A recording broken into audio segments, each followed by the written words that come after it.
Praise the Lord. നിങ്ങൾ എല്ലാവരെയും blessed മോർണിംഗിലേക്ക് യേശു ക്രിസ്തുവിൻ്റെ നാമത്തിൽ സ്വാഗതം ചെയ്യുന്നു.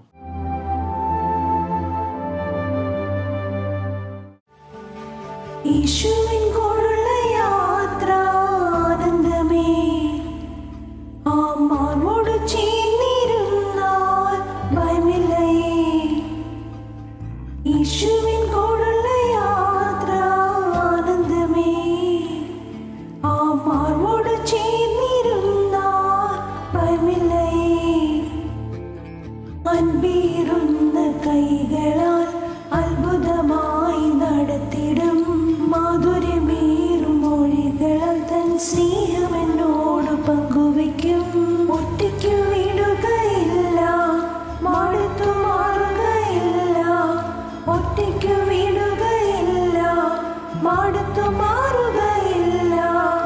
അന്ത്യം വരെ ആ ചുടുമതി യേശുവിൻ്റെ കൂടെ മതി. അന്ത്യം വരെ ആ ചുടുമതി യേശുവിൻ്റെ കൂടെ മതി.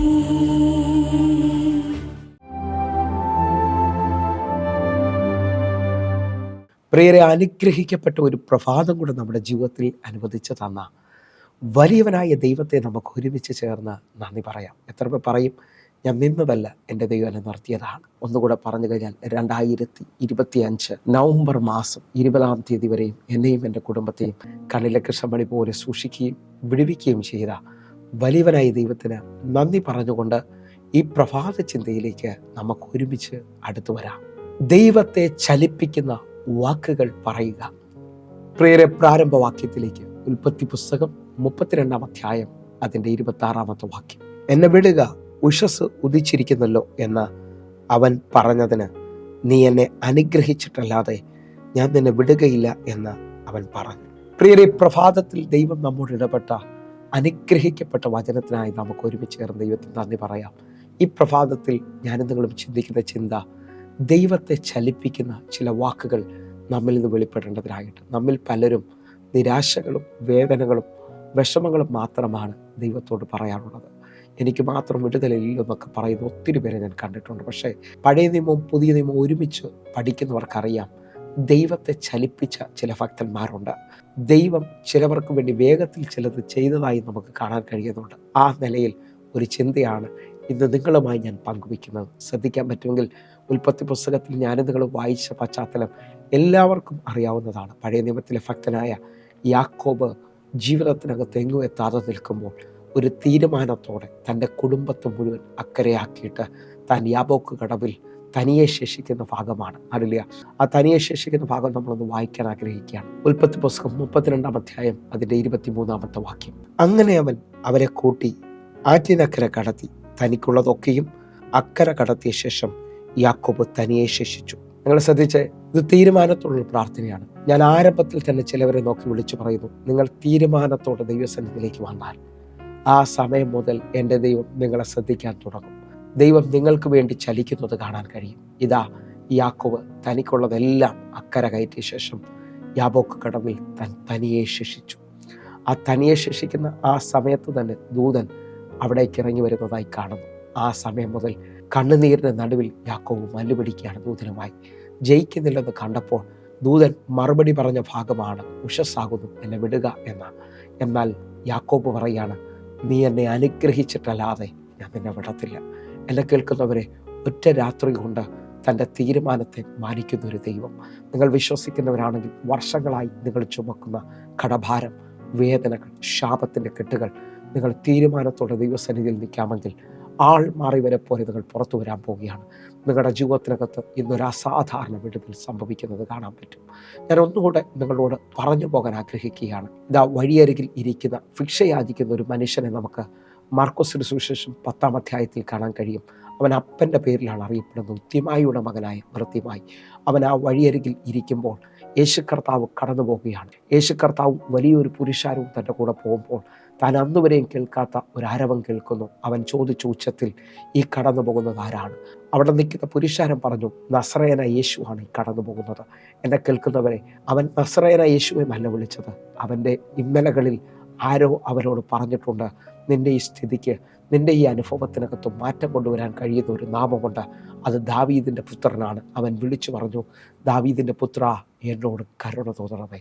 ഉച്ചത്തിൽ നിലവിളിച്ച ആ സമയത്ത് തന്നെ ആ നിന്ന പുരുഷാരം മുഴുവൻ അവനെ എതിർത്തു. നിനക്ക് വേണ്ടിയല്ല യേശു ഇതിലെ പോകുന്നത്, അല്ലെങ്കിൽ യേശു നിനക്ക് വേണ്ടിയല്ല ഇതിലെ പോകുന്നത് എന്ന് പറഞ്ഞു. ആ സമയത്ത് തന്നെ അല്ലെങ്കിൽ അവൻ്റെ വിളി നിർത്തിയില്ല, അവൻ നിരാശ പറഞ്ഞില്ല. അവൻ വീണ്ടും ഉച്ചത്തിൽ വിശ്വാസത്തോടെ വിളിച്ചു.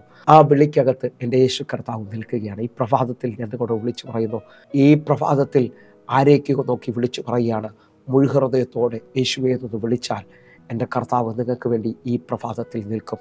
നിങ്ങളുടെ വിഷയങ്ങൾക്ക് മറുപടി തരാൻ പോവുകയാണ്. അവൻ ഉച്ചത്തിൽ നിലവിളിച്ചതോടെ യേശു കർത്താവ് നിന്നുകൊണ്ട് അവനെ വിളിപ്പിൻ എന്ന് പറയുകയാണ്. ഞാൻ ആത്മാവിൽ വിളിച്ചു പറയാം, നിങ്ങളുടെ പ്രാർത്ഥനാ മുറിയിൽ അളവില്ലാതെ അല്ലെങ്കിൽ നിലയില്ലാതെ യേശുവേ എന്ന് വിളിച്ചാൽ എൻ്റെ കർത്താവ് നിങ്ങൾക്ക് വേണ്ടി ഒരു മറുപടി പറയാൻ പോവുകയാണ്. അടുത്തൊരു ഭാഗം നിങ്ങൾ ശ്രദ്ധിച്ചു നോക്കണം. ദാവീദിൻ്റെ ഒരു രഹസ്യമാണ്. ദാവീദ് ഒത്തിരി മേഖലയിൽ ദൈവത്തെ വിളിച്ചിറക്കിയ ആളാണ്. ദാവീദ് 16-ാം സങ്കീർത്തനം അതിൻ്റെ 2-ാമത്തെ വാക്യത്തിൽ പറയുന്ന പദത്തിലേക്ക് നമുക്ക് വരാം. ഞാൻ യഹോവയോട് പറഞ്ഞത്, നീ എൻ്റെ കർത്താവാകുന്നു, നീ ഒഴികെ എനിക്കൊരു നന്മയുമില്ല.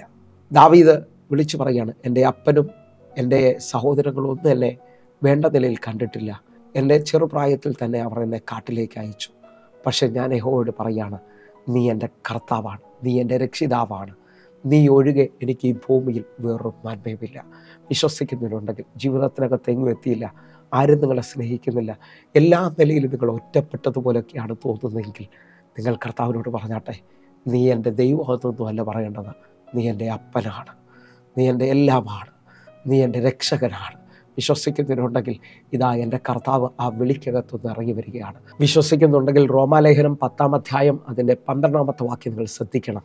യഹൂദനെന്നും യവനെന്നും വ്യത്യാസമില്ല, എല്ലാവർക്കും കർത്താവ് ഒരുവൻ തന്നെ, അവൻ തന്നെ വിളിച്ചപേക്ഷിക്കുന്ന എല്ലാവർക്കും നൽകുവാൻ തക്കവണ്ണം സമ്പന്നനാകുന്നു. നിങ്ങൾ വിശ്വസിക്കുന്നവരാണെങ്കിൽ ഈ വാക്യത്തെ ഏറ്റെടുക്കണം. യഹൂദനെന്നോ യവനെന്നോ വ്യത്യാസമില്ല, കർത്താവ് ഒരുവൻ തന്നെയാണ്. വിളിച്ചപേക്ഷിക്കുന്ന എല്ലാവർക്കും നൽകുവാൻ തക്കവണ്ണം എൻ്റെ ദൈവം സമ്പന്നനാണ്. നിങ്ങൾ കടഭാരത്തിൽ ഭാരപ്പെടുന്നവരാണോ? മുമ്പോട്ട് പോകാൻ പറ്റാതെ നിൽക്കുന്നവരാണോ? നിങ്ങൾ കർത്താവിനോട് പറഞ്ഞാട്ടെ, നീ എൻ്റെ എല്ലാമാണ്, നീ എൻ്റെ അപ്പനാണ്, നീ ഒഴികെ എനിക്ക് വേറെ ഒന്നും ഈ ഭൂമിയിലില്ല. കർത്താവ് നിങ്ങളെ കരം പിടിച്ച് നടത്തുന്നത് കാണാൻ പറ്റും. കാരണം ജാതീയ മാർഗത്തിൽ നിന്ന് കയറി വന്ന ഓരോ ദൈവമക്കളും വിളിച്ചു പറയാണ്, അങ്ങൻ്റെ പിതാവാണ്, അങ്ങൻ്റെ അപ്പനാണ്. നിങ്ങൾ വിശ്വസിക്കാൻ പറ്റുമെങ്കിൽ അനേക ദൈവങ്ങളുടെ നടുവിൽ ഒരു ദൈവത്തെ അല്ല നിങ്ങൾ വിളിക്കുന്നത്. ഞാനും നിങ്ങളും വിളിക്കുന്നത് ദൈവങ്ങളുടെ മുകളിൽ നിൽക്കുന്നവരെയാണ്. രാജാതി രാജാവ്, കർത്താതി കർത്താവ്, ദ ലോർഡ് ഓഫ് ലോർഡ്. വിശ്വസിക്കുന്നവരുണ്ടെങ്കിൽ അവനെ വിളിക്കുകയാണ് ഒരു വ്യത്യാസമില്ലാത്ത നിലയിൽ. ഇന്ന് ഈ പ്രഭാതത്തിൽ ഞാൻ കൊണ്ട് വിളിച്ചു പറയട്ടെ, നമുക്ക് ദൈവമേ എന്ന് വിളിക്കുന്നതിനേക്കാൾ വലിയ പദവിയാണ് കിട്ടിയിരിക്കുന്നത്. അപ്പാ എന്ന് വിളിക്കാൻ.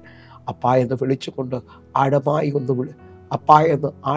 ഒന്ന് വിളിക്കാൻ പറ്റുമെങ്കിൽ നിൻ്റെ സങ്കടങ്ങളെ, നിൻ്റെ കണ്ണുനീരിനെ മാറ്റാൻ ദൈവത്തിന് കഴിയും. ഒന്നുകൂടെ നിങ്ങൾ ശ്രദ്ധിക്കണം കേട്ടോ. ഇതാ യേശു കർത്താവിന് പ്രിയനായ ലാസർ മരിച്ചു. 4-ാമത്തെ ദിവസം യേശു കർത്താവ് കല്ലറയുടെ അടുക്കിലേക്ക് വരുമ്പോൾ ഇതാ അവൻ്റെ സഹോദരിയായ മറിയ അവൻ്റെ കാൽക്കൽ വന്ന് വീണു. നിങ്ങൾ ശ്രദ്ധിച്ച് നോക്കിയേ, യോഹന്നാന്റെ സുവിശേഷം 11-ാമത്തെ വാക്യം. അവൾ കരയുന്നതും അവളുടെ കൂടെ വന്ന യഹൂദന്മാർ കരയുന്നതും യേശു കണ്ടിട്ട് ഉള്ളം നൊന്ന് കലങ്ങി. 34-ാമത്തെ വാക്യം. അവനെ വെച്ചത് എവിടെയെന്ന് ചോദിച്ചു. കർത്താവെ, വന്ന് കാണുക എന്ന് അവർ അവനോട് പറഞ്ഞു. യേശു കണ്ണുനീർ വാർത്തു. ഇതാ തൻ്റെ സഹോദരിയായ, തനിക്ക് പ്രിയമായവൾ കരയുന്നത് കണ്ടപ്പോൾ, അവളുടെ കൂടെ നിൽക്കുന്നവർ കരയുന്നത് കണ്ടപ്പോൾ എൻ്റെ കർത്താവിൻ്റെ ഉള്ളം നൊന്തു എന്നാണ് കാണുന്നത്. അവൻ കണ്ണുനീർ വാർത്തു. ബൈബിളിലെ ഏറ്റവും ചെറിയ വാക്യങ്ങളിലൊന്നാണ് യേശു കണ്ണുനീർ വാർത്തു എന്നുള്ളത്. നിങ്ങൾ വിശ്വസിക്കുന്നവരാണെങ്കിൽ നിങ്ങളുടെ ജീവിതത്തിനകത്ത് ഇപ്പോൾ ഒരു അത്ഭുതം സംഭവിക്കും. നീ കരയുന്നത് കണ്ട് മാറി നിന്ന് ചിരിക്കുന്ന ഒരു ദൈവമല്ല കേട്ടോ. നിൻ്റെ ഉള്ളം കലകുന്നത് കണ്ടാൽ ഓടി നിൻ്റെ അടുക്കൽ വരുന്നവൻ. ഒന്നുകൂടൊന്ന് വിശ്വസിക്കാൻ പറ്റുമെങ്കിൽ ഒറ്റ ഭാഗം കൂടെ പറയുക. ഈ യായിറോസ് പള്ളിപ്രമാണിയായിട്ടും വലിയ പുരുഷാരവുമായി കടന്നു വരുന്ന യേശു കർത്താവിൻ്റെ അടുക്കലേക്ക് ആ കാൽക്കൽ വന്ന് വീണിട്ട് വല്ലാതെ അപേക്ഷിച്ചു. എൻ്റെ കൊച്ചുമകൾ അത്യാസനത്തിലിരിക്കുന്നു, അങ്ങ് വന്നൊന്ന് കൈവച്ച് എൻ്റെ മകളെ സൗഖ്യമാക്കണമേ. നിങ്ങൾ വിശ്വസിക്കുന്നവരുണ്ടാവും.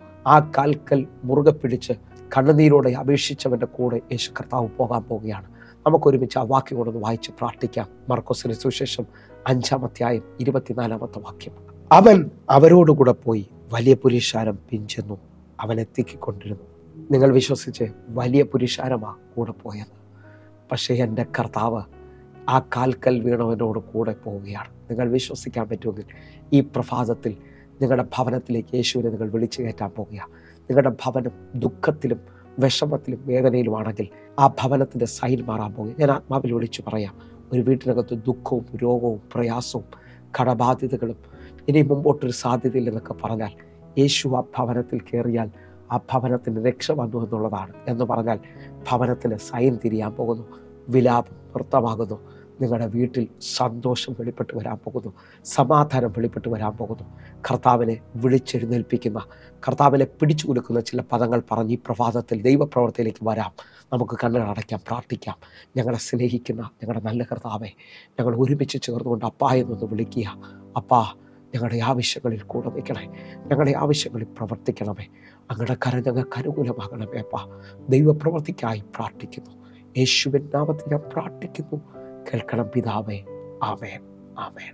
പ്രിയരെ, പ്രഭാത സന്ദേശം നിങ്ങൾക്ക് അനുഗ്രഹമാകുന്നുവെങ്കിൽ നമ്മുടെ യൂട്യൂബ് ചാനൽ സബ്സ്ക്രൈബ് ചെയ്യുകയും ഫേസ്ബുക്കിലേക്ക് നിങ്ങൾ ജോയിൻ ചെയ്യുകയും ചെയ്യണമെന്ന് ഓർപ്പിക്കുന്നു. അതേപോലെ തന്നെ എല്ലാ ദിവസവും ഇന്ത്യൻ സമയം വൈകിട്ട് 6 മണിക്ക് സൂമിൽ ആരാധനയുണ്ട്. നിങ്ങളും കടന്നു വരണമെന്ന് ഓർപ്പിക്കുന്നു. കർത്താവിൻ്റെ വലിയ കരം ഈ ദിവസങ്ങളിൽ നമ്മൾ കാണും. God bless you. ആമേൻ.